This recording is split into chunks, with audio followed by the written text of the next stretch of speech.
I'm Anthony Bachman from All Things Good and Nerdy, a geeky podcast part of the Gonna Geek Network, just like the show you're checking out now. Shows on the network are individually owned and opinions expressed may not reflect others.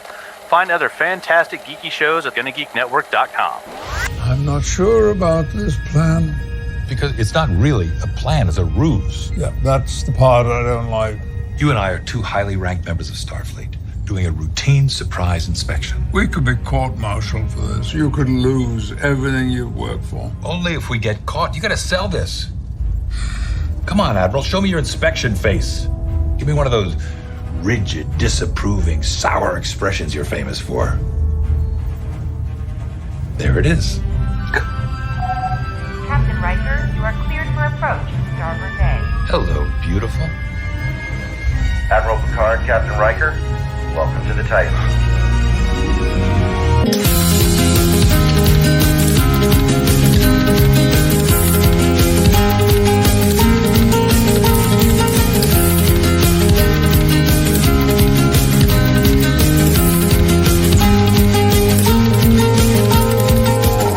Hi, everyone, and welcome to Smoking and Drinking in Space. This is a sci-fi podcast from a couple guys who think they know sci-fi.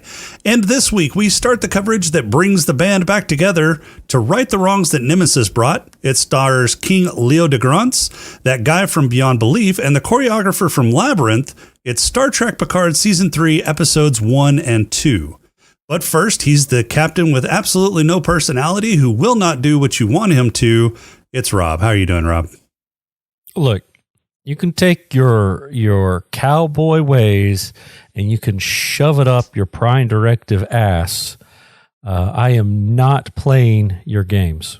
Yep, that's you. Now somebody go get me my coffee. Oh, such a dick. All right. How's your week? No. I cut it off. What? It was a terrible transporter accident. What? You said I was such a dick. No, I lost it. It was in a transporter accident. Oh my God. Yeah. You got any news for us this week? Yeah. My week's been great. I know you asked me that a second ago and I ignored it. Week's been awesome. Yeah. I'm a little confused. Confused about what? Oh, you're a little confused about, last episode we said we were going to be doing Strange Days and now we're into Picard? Yeah. So I got my calendar mixed up. I thought we were actually going to do Strange Days first, but Strange Days is actually going to come after our Picard coverage. Yeah, right. So what I'm hearing is you cannot manage your timeline as well as I can. I cannot manage timelines like you can. I am not the time travel master that you are. Oh, boy, howdy. If you had only seen what is... Dude, they're going to have no idea what's about to hit them. How so? Coming up soon, man. The month of March is just time travel all over the place. Oh, yeah, I know. Yeah. All in preparation for months to come.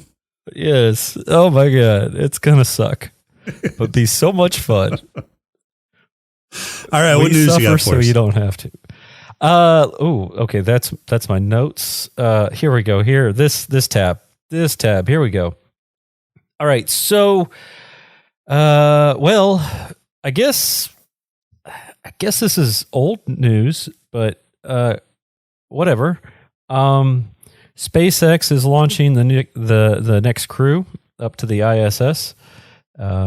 It's scheduled for tomorrow, Monday.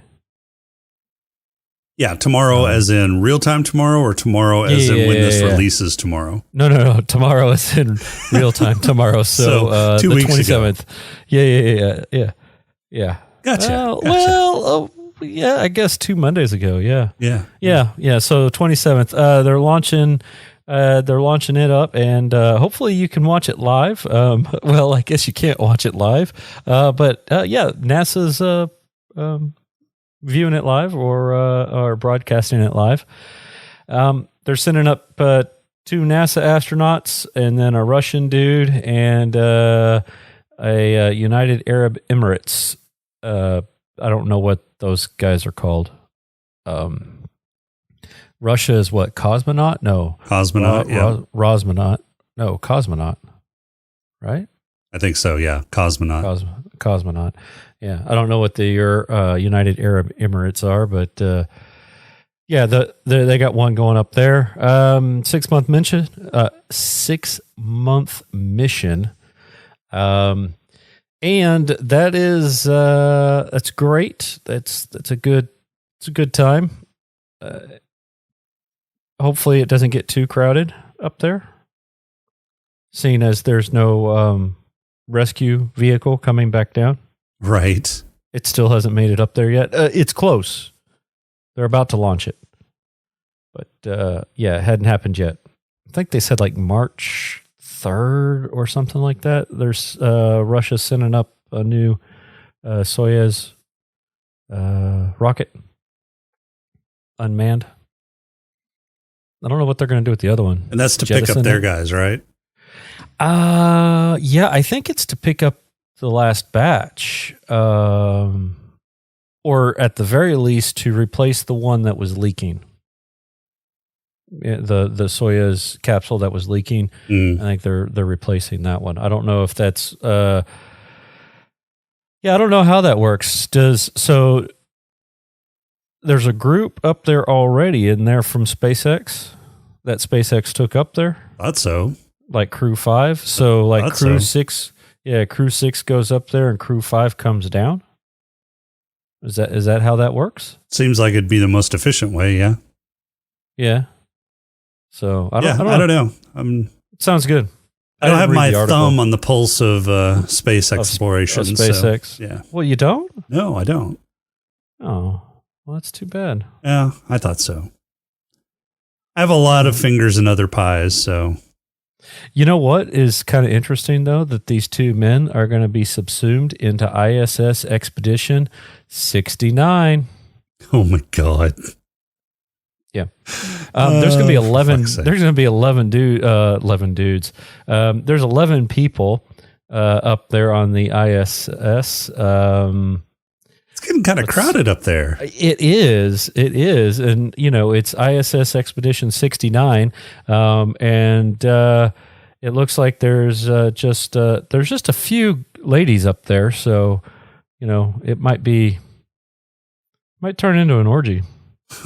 Oh, wait, no. We covered that before. You can't have sex in space. It's frowned upon. Frowned upon? Yeah, fluids get everywhere. And it looks like they are called Roscosmos cosmonauts. Roscosmonauts? Roscosmos cosmonauts. What? ROSCOSMOS cosmonaut. Roscosmos cosmonaut. That's got to be the dumbest name I think I've ever heard. Well, you know, that's Russia for you, right? So, yeah, there's that. Or is the organization called Roscosmos and their people are called cosmonauts? Kind of like NASA astronauts? Yeah, that could... okay. That could be, right? Don't say that too quickly because then it sounds like you're saying NASA astronauts. NASA astronauts? NASA astronauts, yeah. They're astronauts. On expedition number 69. Yeah, moving on. What else you got? All right, fine.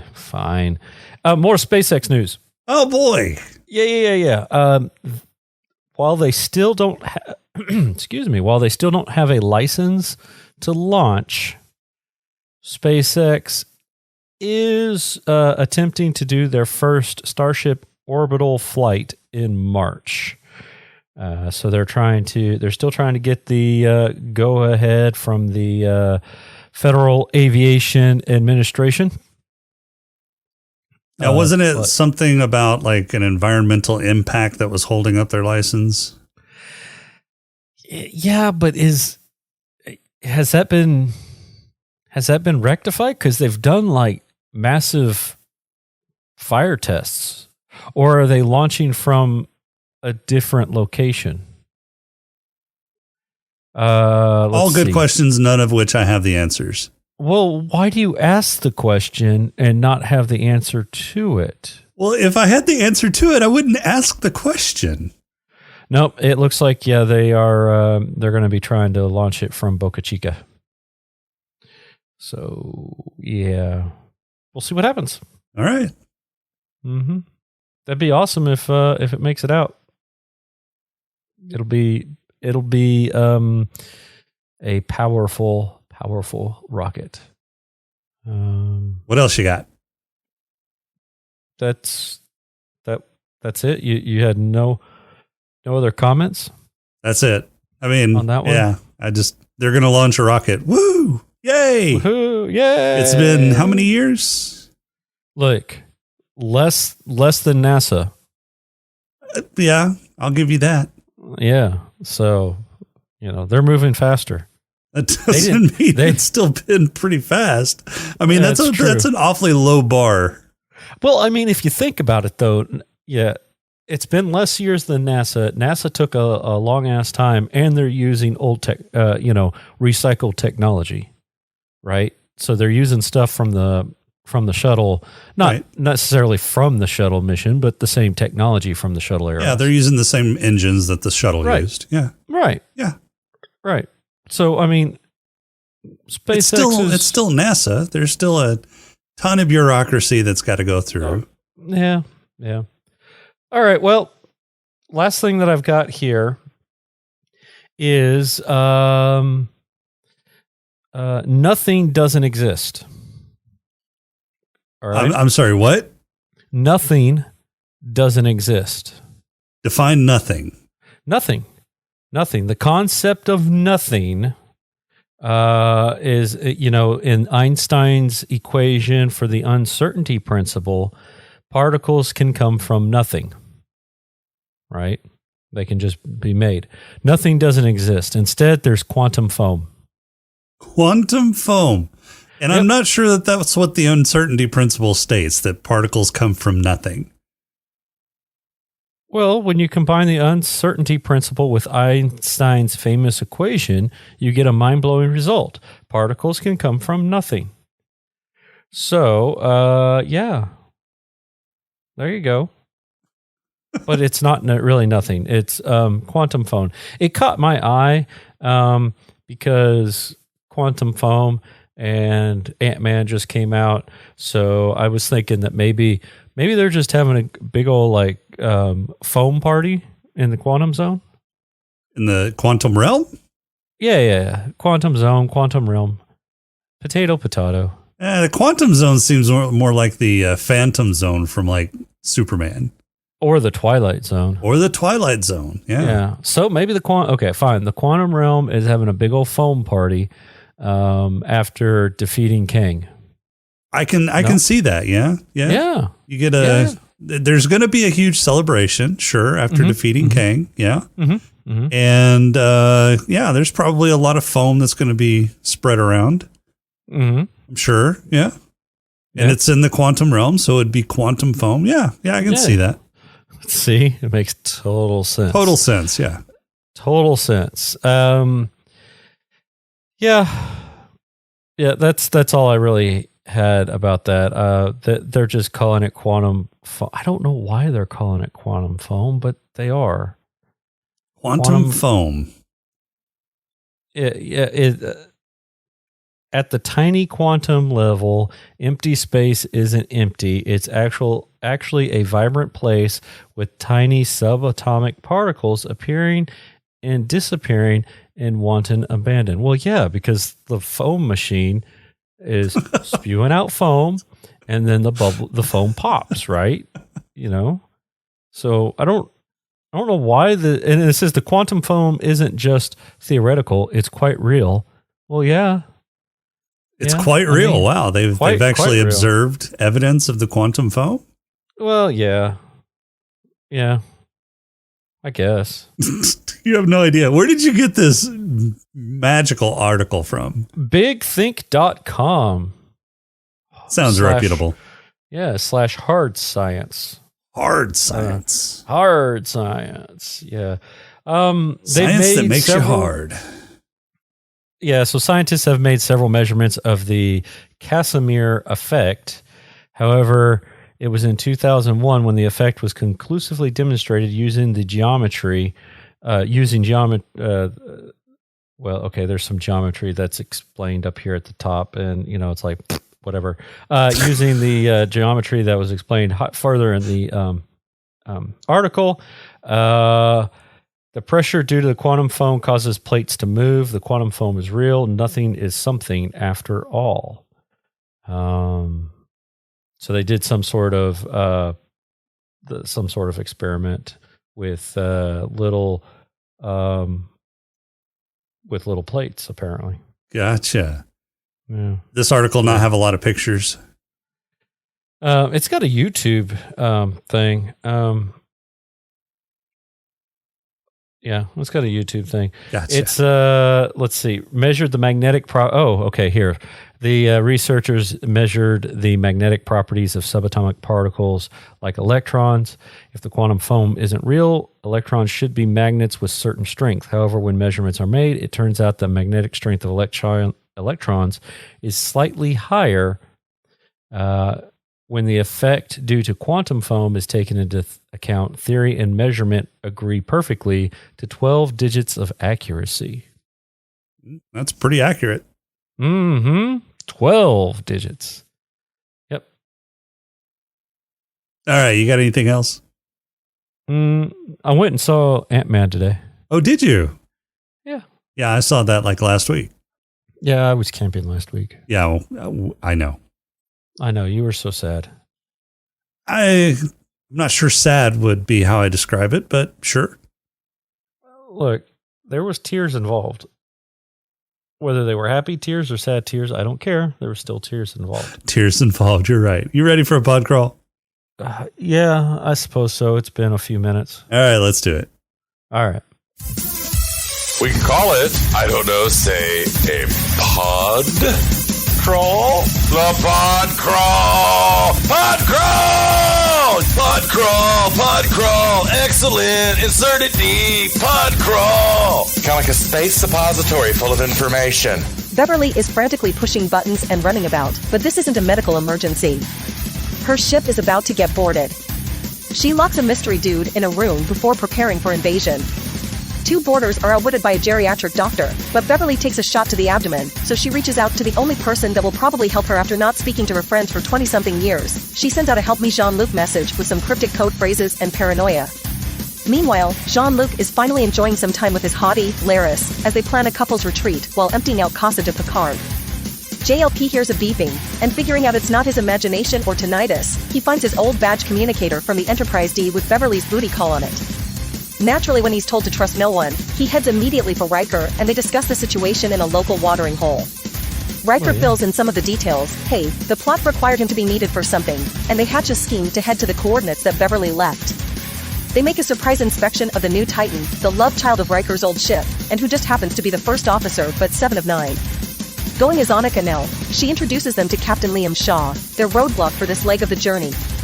Shaw has all of the personality of a rock, and refuses to buy into their bullshit about a surprise inspection and change of direction. Annika, however, knows from previous seasons that she can be the rebel with little to no consequences, so she disobeys orders and takes them to the location that Picard asked for and even stages a little Grand Theft shuttle craft for them. Picard and Riker head over to Bev's ship where they find the firefight that happened recently, as well as get jumped by Bev's mystery guest. Turns out his name is Jack, and he's her son. Not sure who the baby daddy is yet, but take 3 guesses, and the first 2 don't count. I mean, he's got a British accent for fuck's sake. Anyway, he explains that Bev is injured and in stasis, but the power is running out because they apparently don't have the infinite power that every other place in the galaxy has in this utopian future, and they need to get her back to the Titan. There's a small wrinkle though. A new ship has entered the chat and blows up the shuttle they took to get to this heap of medical waste. Picard frantically sets up transport inhibitors, but the ship just tractors them in instead. Annika convinces Captain Contrarian to intervene, and they warp straight into the middle of the tractor beam. They beam all 4 from the disabled ship to the Titan and throw Jack in the brig as they discover that he's kind of wanted for smuggling, theft, and terrorism. The menacing ship is none too pleased with this turn of events and hails Captain Comatose. The ship is the Shrike and its captain is Captain Honey Bunny, and she knows that she has the upper hand. She is like a cat who plays with its food before killing it, so she gives them an hour to turn over Jack Crusher or she will start destroying the Titan system by system. Picard tells Captain Cucumber that he can't turn over Jack, it's immoral, and Captain Colorless tells him that his ship and crew are more valuable than Jack. A few minutes from the deadline, Captain Captain Kankersor is about to give the order to beam him over when JLP pulls rank and tells everyone that Jack is his son. Poor Wesley, his half-brother gets his actual dad's name, the doting attention of his mother for over 20 years, and the father he always wanted. This season will be forever known as Kick Wesley in the Balls season. Moving on, Picard tells Honey Bunny to be cool like Fonzie or Ringo gets shot in the face, Captain Cockless has the Titan run away into the nebula, and Roll Wharf going medieval on a bunch of gangsters. Credits. All right. Season 3, episodes 1 and 2 of Star Trek Picard. What did you think? What were your first thoughts? There's a lot of captains. There are a lot of captains. Yeah, you had a lot of captains on that pod crawl. Well, I mean, there's a lot of captains in the show. There's Beverly is technically a captain of her own ship. We've got Picard, who is a captain. No, he's an admiral. Well, he's an admiral now, but he was a captain. Don't you let them forget about it. We've got Riker, who is a captain. We've got Captain Numbnuts, and then we've got, Captain Honey Bunny. Yeah, that you gave quite a few names to. Yeah, well. Yeah. I was expecting Captain Cunt in there somewhere. No. Yeah, because it sounded like you were about to say it, and then it changed to something else. But, yeah. All right, so I don't know. I'm a little confused. A little confused? Okay. I'm not going to say like confused, like I'm not following along. I'm a little confused on how I feel, because while it's been nice to see the old players back in. It was nice to see that there was some reference to past episodes of TNG, and they even went so far as to reference episodes where Picard wasn't involved because he was Borg. Mm-hmm. So that was good that he was confused as to the protocol or the encryption protocol or something like that. Yeah, the encryption method she used. Yeah. Well, no, he wasn't confused on the encryption method. He was confused on, the encryption method actually told Riker where the coordinates were actually supposed to be. Right. Yeah. Right. Because it was just a keyword. It was a code word. That was nice. And I said this in the Discord, and I hope they fix it, or not fix it, but at least address it. They ended season 2 with a space butthole opening up, right? And the Borg and Borg Girardi saying they would be the keeper of the gate, so to speak, right, and hold back whatever's supposed to be coming through. Yep. I don't think you're gonna be satisfied, right? I mean, I don't think they're gonna revisit that. They're not gonna fix that issue. I mean, I think that was just kind of. I'm not sure what that was. Right. I mean, they set it up. They set it up for a perfect, maybe not a perfect season 3 in terms of being able to get everybody back together, but it was a good setup for a mystery of some sort. You know what this reminded me of?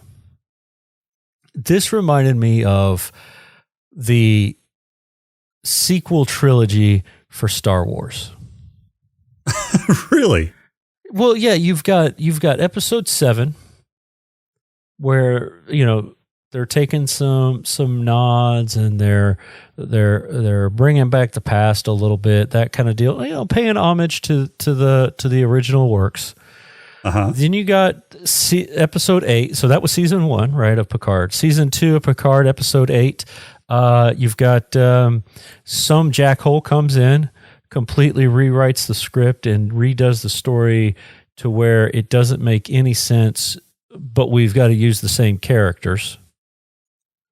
Right.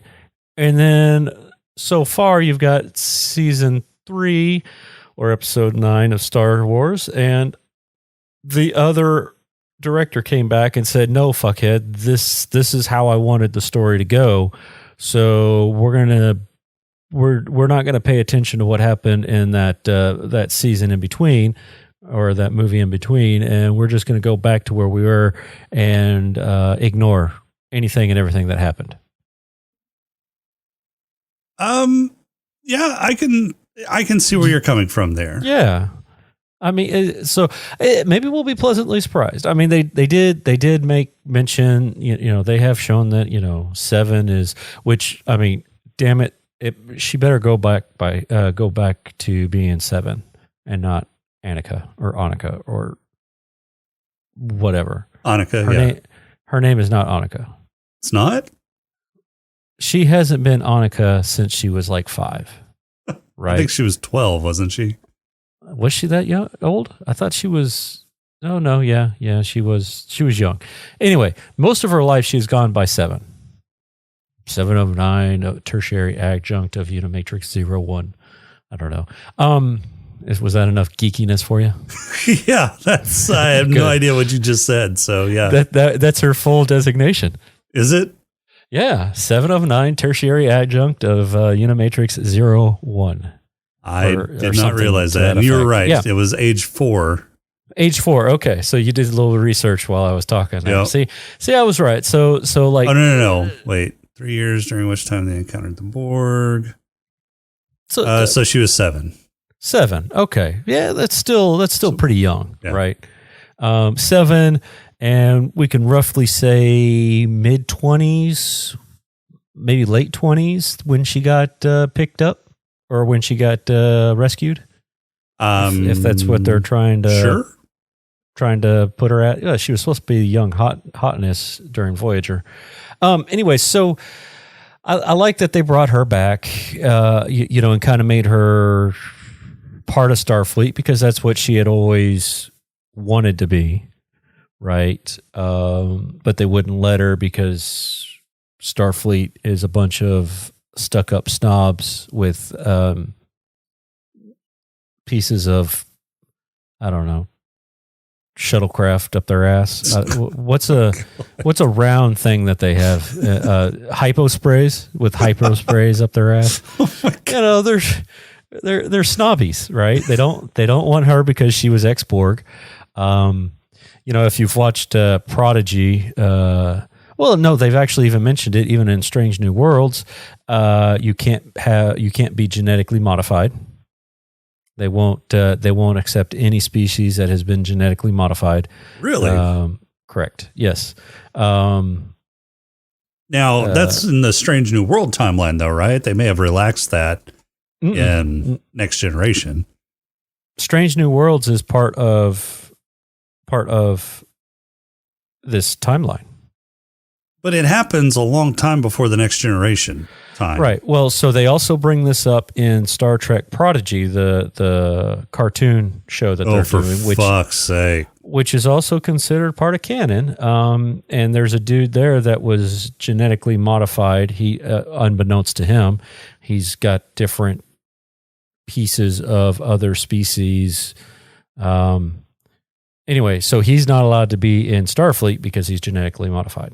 They don't persecute him as far like put him in jail or anything, but he can't be part of Starfleet because he's not pure.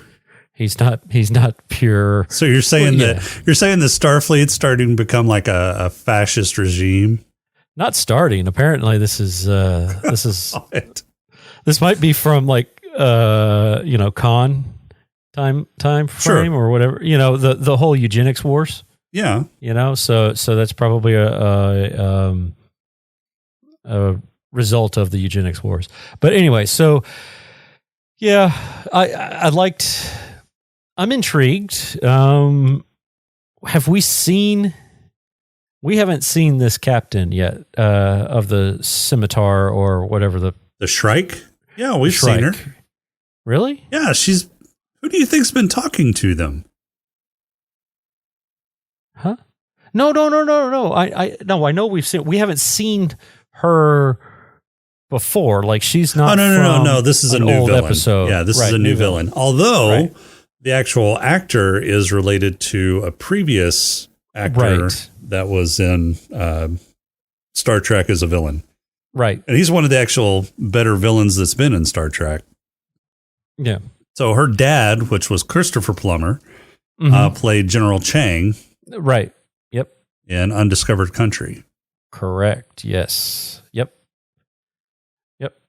I remember him. Bald-headed Klingon. Only bald-headed Klingon out there. Right. Yeah. Oh no, that's right. He still had a rat tail. Yeah, he had a little bit of hair in the back that he had tied back. Yeah. But I'm intrigued. I will say that I am intrigued by this, and why is Jack being hunted? But I'm also confused as to why Picard was roped in. Well, I mean, it sounds like she didn't really have anybody else to rely on or to turn to. What was she doing out there, though? Well, we don't know that yet. Right. So it sounds like that they've been running from these people or running from for a while, from Honey Bunny for a while. So yeah, they were probably in that nebula to kind of hide out. Right. And it worked until they got found. For a bit. Yeah. So, yeah, I don't know. It's too early. It's too early to really, I mean, even if I wasn't doing this for the show, I would still watch it. It's got me curious. But I don't know how I feel about it right now, because there's a whole lot of nothing happening at the moment in terms of explanation or reason to get emotionally involved with these characters. Yeah, right? I mean, right now it's just nostalgia. Right. Yeah, it's very much nostalgia fueled. You're getting to see a bunch of characters that you haven't seen in like 30 years. Well, no, about 20 years, because you saw them in the movies. So it's been about 20 years since the last movie. So it's a lot of nostalgia fuel, but it's starting to actually feel more like a Next Generation episode, or this series is actually starting to feel, kind of get that next gen feel, right? Yeah. I mean, we're getting the band back together, and there are a few things that we're not privy to yet, but it does. You're starting to see the old chemistry, especially between Riker and Picard. You're starting to see that old chemistry again.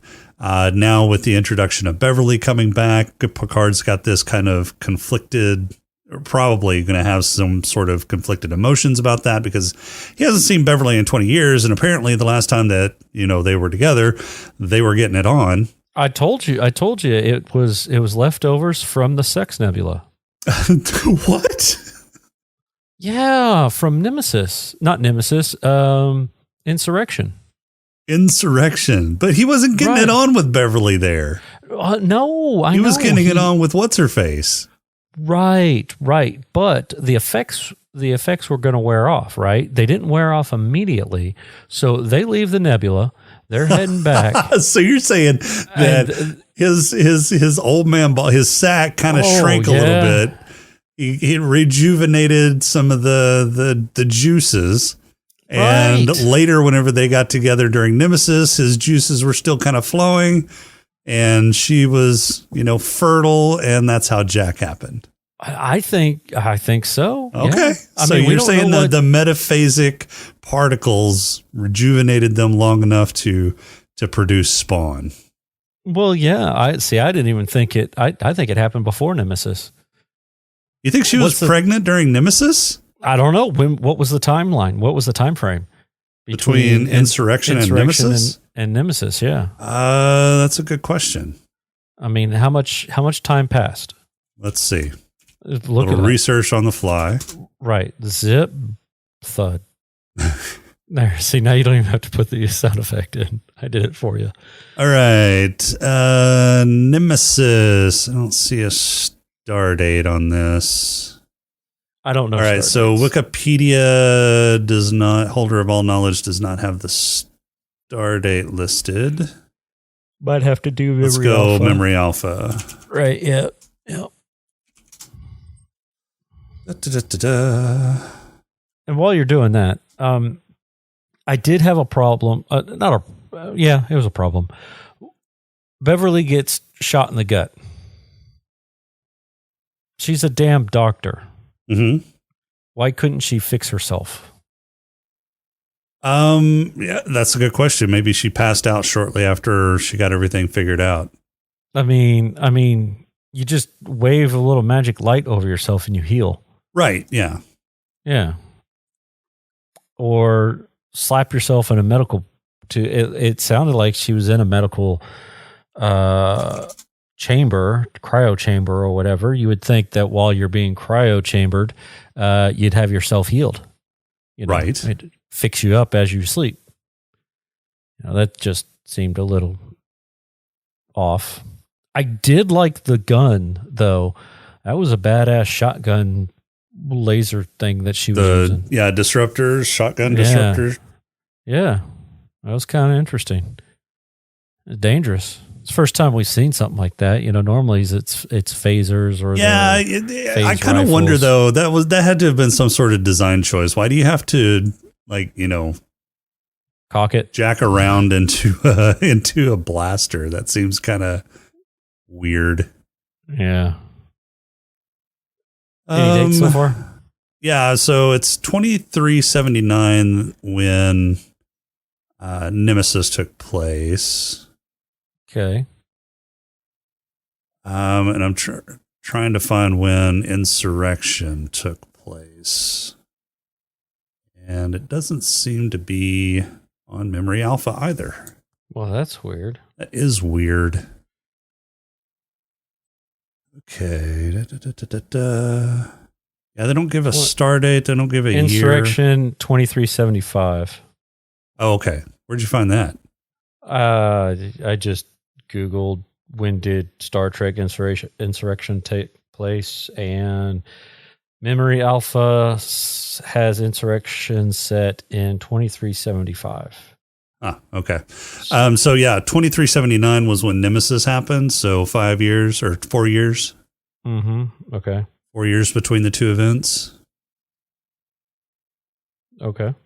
All right. Well, that long gestation period for humans in the future? Yeah, no, probably not. No. Okay.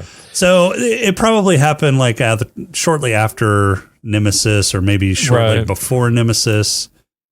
Before she, maybe she was pregnant and didn't know it, or pregnant and wasn't showing. They weren't young back then.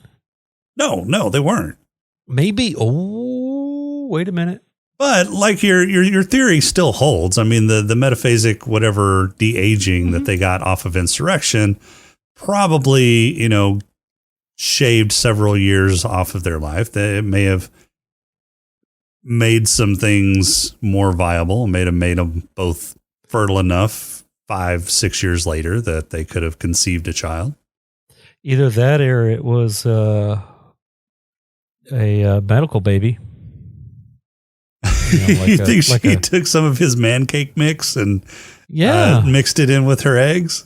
Yeah, she, I actually, you know what I think it is? You know why? What? She misses Wesley.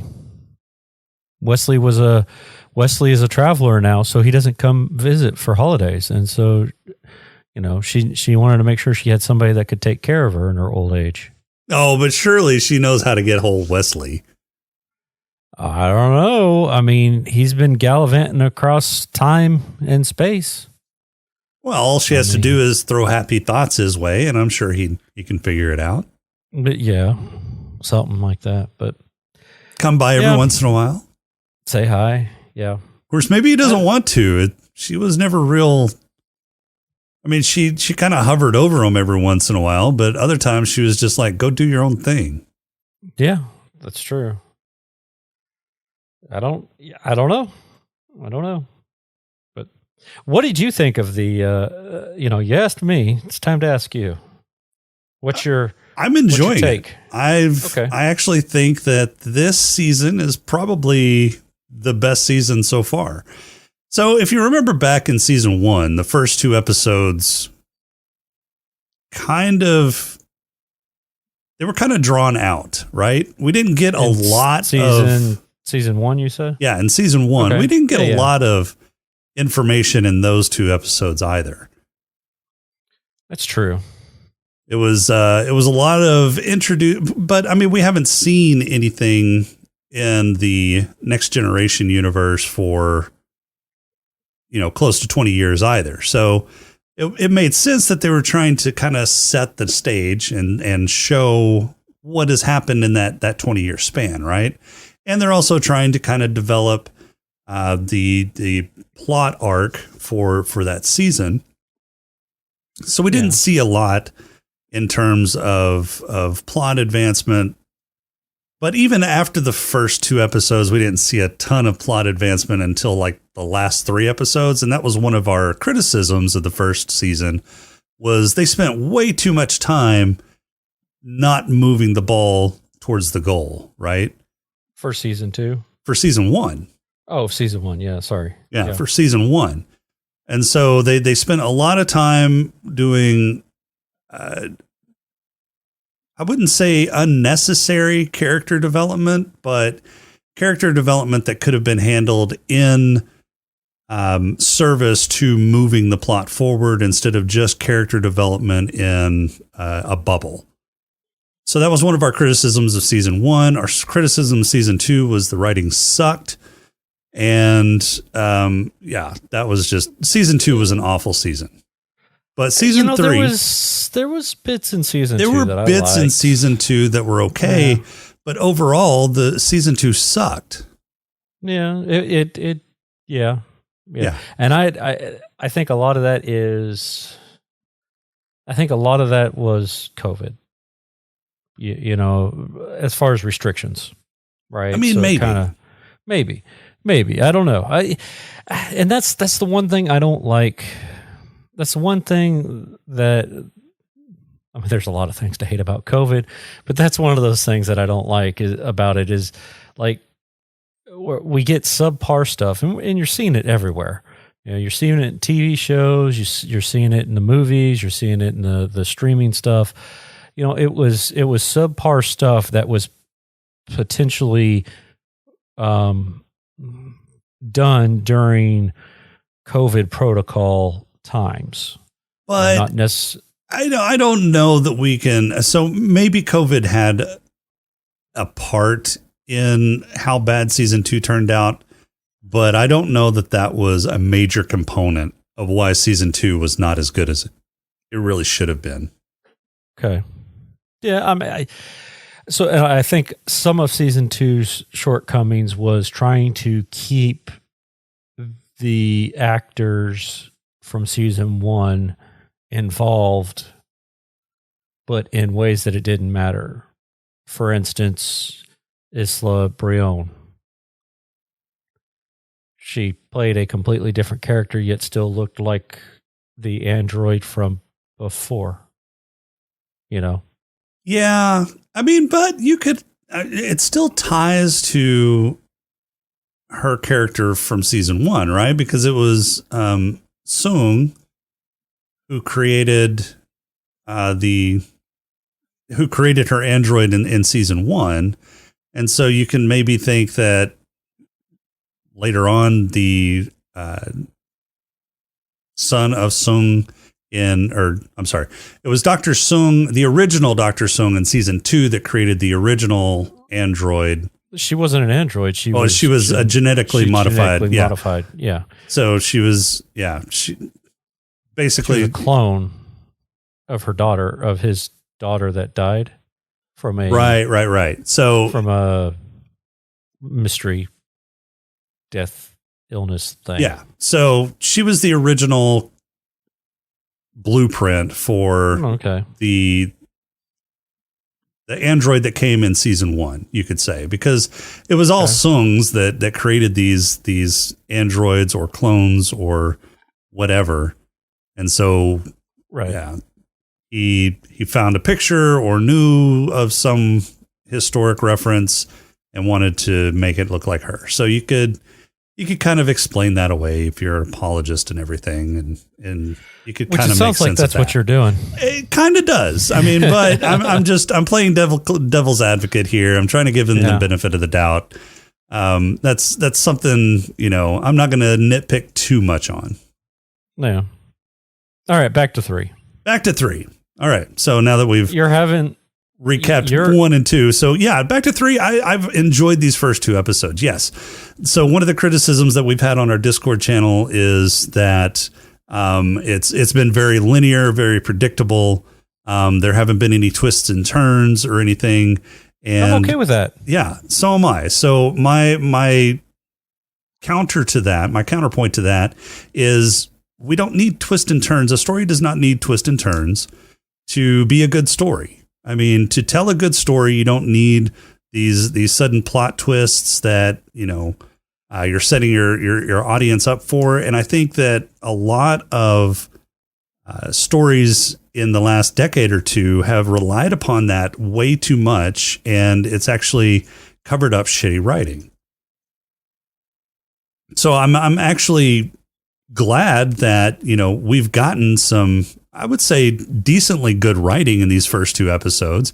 There's nothing glaringly, there's no glaring plot holes. The characters aren't doing anything that would be outside of what their character would actually do. It's been, lighthearted at times, but serious when it needs to be.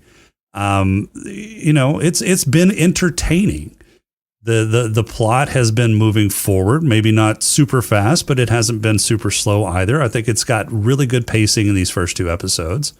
The set direction is phenomenal. We're getting a lot of the next generation look and feel that we didn't get in the first 2 seasons back. The Titan looks like an updated kind of Federation starship now. It's a Neo Constitution class, which I really like. I like that it nodded to the original season or the original series. Yeah, series. And I like that they brought the L-Cars back. We didn't see.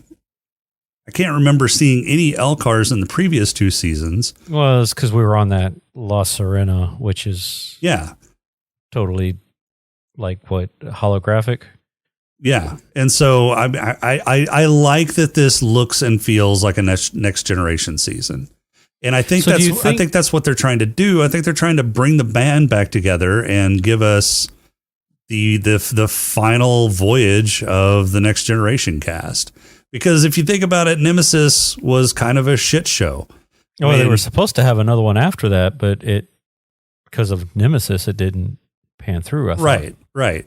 And so that's the original series had the undiscovered country to kind of, send them off into the sunset, right? And the undiscovered country is probably one of the best, if not the best, Star Trek films out there. And I would say that it's probably only surpassed by Wrath of Khan. But the next gen cast didn't really have their send away movie. They didn't have that great movie that the original series had. So no, they didn't. I think they're trying to right that wrong, and I hope they do, because so far the first 2 episodes of season 3 I've really enjoyed. I think they're on a great course. I hope they don't fuck it up, and I have this puckering feeling that they're going to try and fuck it up. Yeah, I think the L-Cars thing being brought back, I think that might be also because of the type of ship that they're on. It's supposed to be a retro type ship. Yeah, it's a retrofit of a Constitution 2. Yeah, so. Well, it's not a retrofit. It's a whole new class. Just they brought back the Constitution look, but modernized it. I thought it was a retrofit. I didn't think it was, because they called it the new Neo Constitution class. Yeah, it's a new class. Yeah, but the Enterprise A was a retrofit of the Constitution class. Well, yeah, that was a true retrofit though. That was That was still a Constitution class that had been. But it was the new Constitution class. It but was it a had been different upped. class. It was updated with new technology. This is like I don't know. Anyway, I liked it. I liked the ship. The ship looked cool. We'll have to wait for the tech manuals to come out. Yeah. So we can figure out where the whales are. Or the dolphins. Whatever they use. But we'll see. All right, so quabbles. You got any quabbles? Well, I did mention the one about, just bypassing everything that had to do with season 2. The only other thing is, they seemed. So this seems like, in my head canon here, this seems like it has been maybe a few months, if that, since season 2. It's been a year. Has it been a year? Yep. Okay. Well, yeah, because Annika, yeah. Anyway, so I was a little miffed at kind of the hand waving of Deanna and Will that they kind of did. She's over there. We're having issues or something. Maybe, don't know. Yeah, but that's not important. Marina Let's move on. Sirtis is going to be in the season. Right. We'll figure out what that was. I mean, right. Hopefully, they're setting that up for probably a future episode to figure out what's going on between them. Yeah, maybe. That's probably going to be like a B or a C story that we'll see sometime soon. Yeah, it's probably going to be a C story just because I think the Rafi thing is kind of a that's going to be the B story. But I think they're going to probably merge the Rafi story into the main story here pretty soon, probably within the next 2 episodes. Yeah, you think they'll meet? Yeah, because the introduction of Worf in episode 2, which no, that was that's Worf's just a handler now. He'll never get with the group. Right, yeah. We're gonna have all the old characters, but they're all still going to be doing their own thing. That was not who I thought her handler was going to be. Who'd you think it was going to be? I saw the Klingon. When it did the scramble thing. So I thought it was going to be some sort of Klingon or something like that. Oh, did you? I didn't notice a Klingon. Yeah, I saw script. some Klingon. Okay, some Klingon glyphs in there. Yeah, so I didn't Who notice did you think that. The handler was. I wasn't sure. I didn't know if the handler was going to be somebody outside of Starfleet and she was getting catfished, or if it was going to be somebody like, somebody outside of Starfleet. She was getting catfished like Lore, because we know Lore is going to be in. Right. So, because she seemed to be really deep undercover, and after the Picard trust nobody, I wasn't very trustworthy of her handler, especially after that second exchange with her handler where he told her, just back off and no, I'm not going to meet you. But no, I didn't expect Worf at all. That was totally out of the blue. But Right. it kind of makes sense, especially with if you think about the exchange that they had and the speech patterns that the handler had, it sounds like Worf. You can definitely see that. Concise and to the point. Yes, that's Worf. No contractions. Very, very short and sweet and to the point. Very, non-sympathetic and just very abrupt and terse. Yeah. So that's Worf. Yeah, there better be "Today is a good day to die" line this season. And holy shit, Worf came in swinging. Oh yeah, he's something else now. And I like that they kept Worf as the Worf prosthesis. I like that they kept the Worf look instead of converting it to that shitty fucking new Klingon makeup that they're using. Right. All right. What other quibbles? Nothing. That's about it. I mean, it's early, so as the story progresses, maybe I'll have some other quibbles of, well, why did they do it this way type of deal. But I mean, right now, I can't fault it because I don't have enough to go off of. You know. Yeah. So my only quibble is Michelle Hurd's character. I still don't like that character a lot. I still really don't like that character a lot. And I don't know if it's just the way they've written that character. It's almost like they're trying to make that character too vulnerable. yeah, Or if it's just Michelle Hurd's portrayal of that character. But I don't think it's that, because I've seen Michelle Hurd in other roles and she does fine.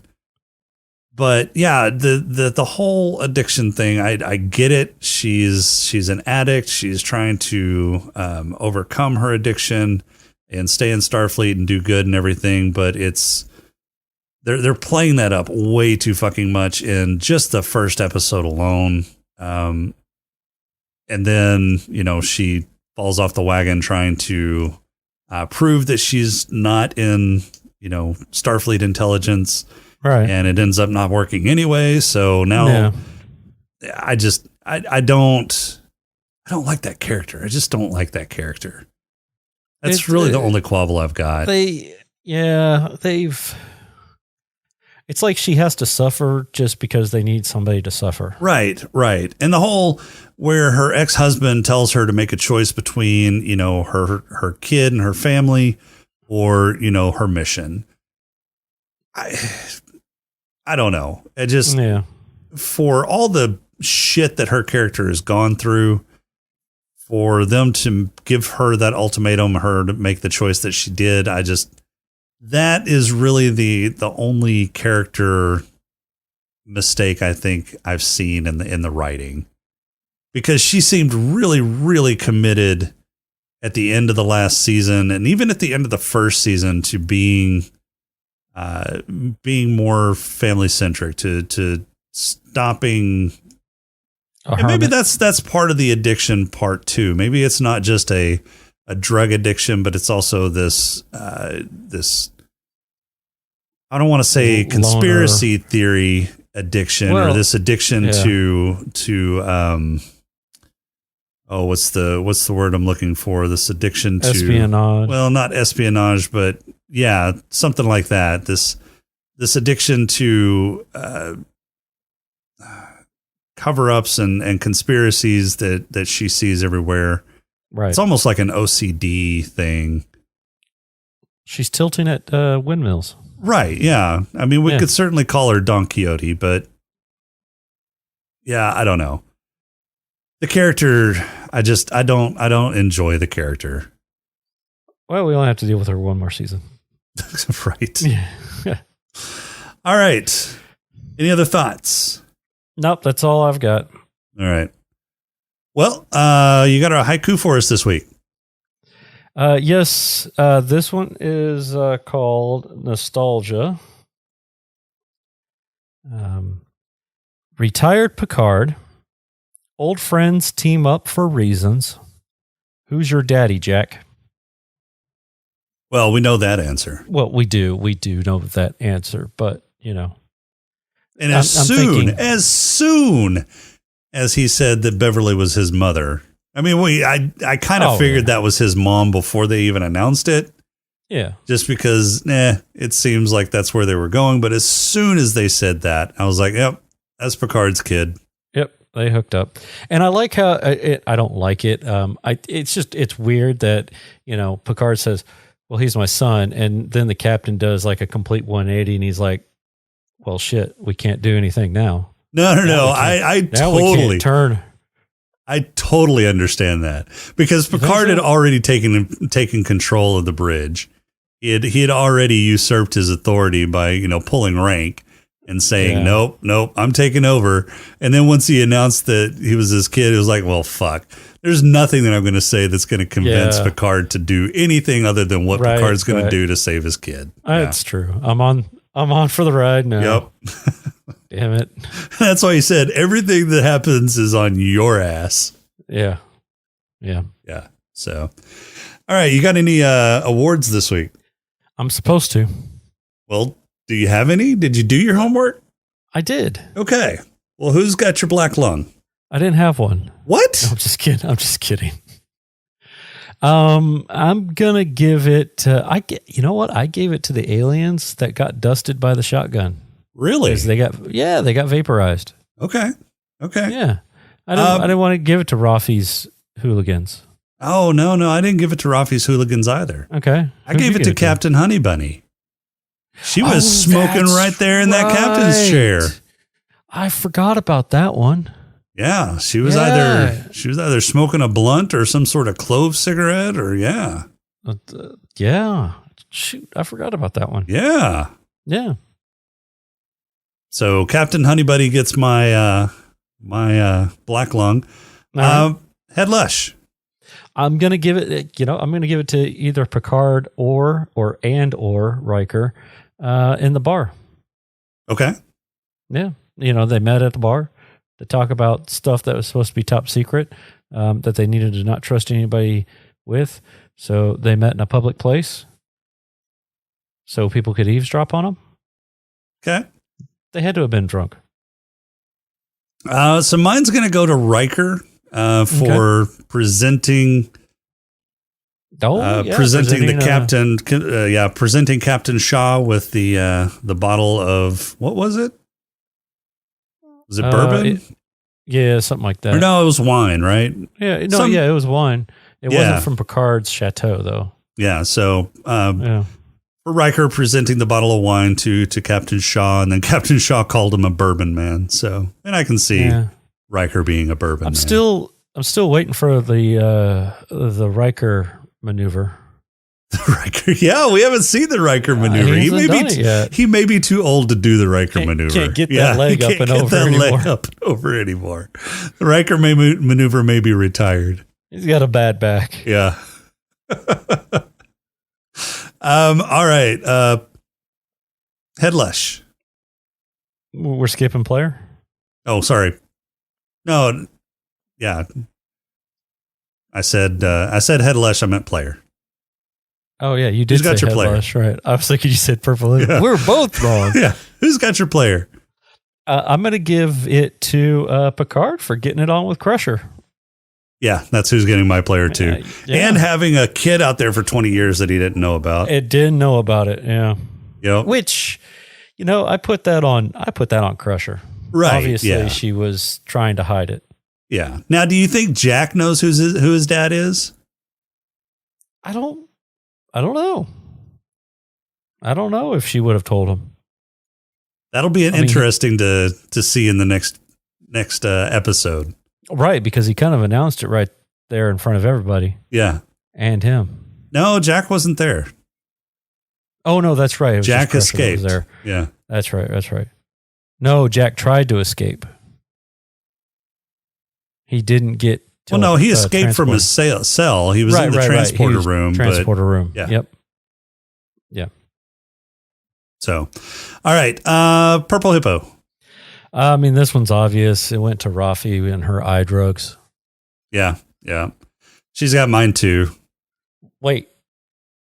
So we just had a 3-way. No, we didn't. Yeah. Someone called it a menage a trois. We did not have No, we did not. You said Riker. You said Riker and Picard. That is different. Okay, so Picard's just watching. Nope. It's still a 3-way. No, it's not. It's not. It is not. Oh, I think it was. No, it's not. I your head lush was different than my head lush. Fine. Whatever. Nope. You just don't want me to say that it's a menage a trois. Because it's not. You're right. It's a foursome. Oh, my God. No, it's not that either. All right, fine. All right, so what are we doing next week? Next week, we're going to be discussing episodes 3 and 4. No, Strange Days will be a couple of episodes out. Oh, okay. Yeah, next week we're going to discuss episodes 3 and 4 of season 3 of Star Trek Picard. also known as the season of Kick Wesley in the Balls. I missed that subtitle. Oh, you did? That's that subheading. Yeah. Yeah. It's there. You got to look for it. All right, I'll watch it next time. Yeah, I only watched the credits or the intro once. Oh, you don't? You didn't watch the end credits again?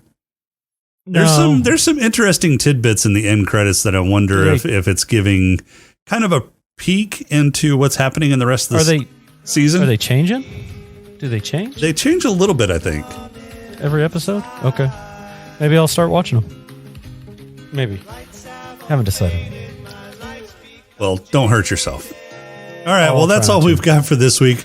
Our intro and outro music is Welcome Home by Cambo. Podcrawl music is Snack Mix by Machette.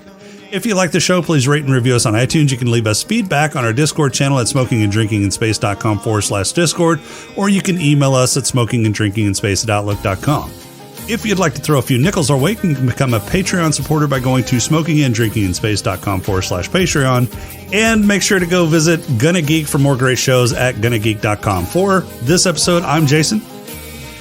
So, can you really call her Crash the Forge? I mean, Riker crashed an entire damn starship multiple times. Was that Riker or was that Deanna? No. Well, no, Deanna did too. Yeah. Who crashed the saucer? That was Deanna. Was that Deanna? Yeah.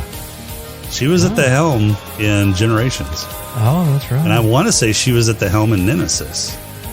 Shit. Well, that just proves women can't drive. Oh, Good night, everybody.